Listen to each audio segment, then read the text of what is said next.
আমি যা দেখছি সবাই তা দেখছে, আসলে তা দেখছে না। স্ট্রেঞ্জার থিংসটা খুব ভালো বাবা দেখো। তারপর আমি ওর সাথে বসে দেখলাম। ওই সেলুনে একজনও আমাকে জিজ্ঞেস করেনি যে আজকে ব্ল্যাকের কনসার্ট আছে কেমন লাগছে। আমি যখন বড় হয়েছি তখন বিটিভিতে আমরা যেসব শো, আমার প্রথম দিকের মেমোরি, যদি কিছু মনে না করেন অথবা ইত্যাদি অথবা শুভেচ্ছা, এই শোগুলো আমরা কেন দেখতাম?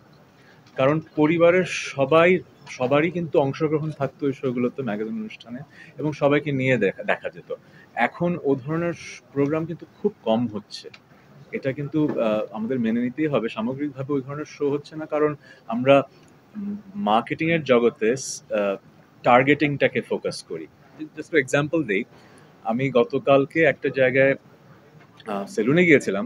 ওখানে আমাকে প্রতিটা মানুষই বলছিলেন যে আপনার ইত্যাদির গানটা অসাধারণ হয়েছে।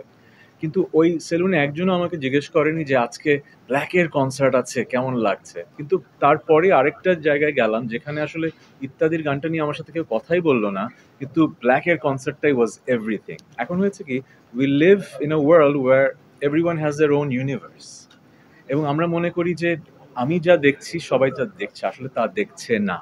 এখন কম্পার্টমেন্টালাইজ হয়ে গেছে। একজন হয়তো খুব বড় ইউটিউবার হয়ে গেছে, কিন্তু সে হয়তো আরেকটা জগতে একদমই পরিচিতি নেই।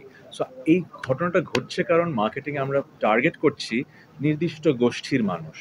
এতে যেটা হয়েছে, পরিবারের বাবা একটা শো দেখছে কারণ তার জন্য একই ধরনের শো বানানো হচ্ছে, যেটা হয়তো তার ছেলের জন্য বানানো হচ্ছে, তার মেয়ের জন্য বানানো হচ্ছে না।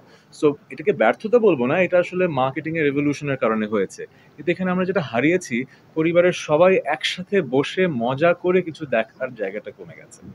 যদিও সিনেমা আছে বা আমাদের দেশে ভালো সিনেমা হচ্ছে, কিন্তু টিভিতে আমরা ওই জায়গাটা খুব কম পাচ্ছি।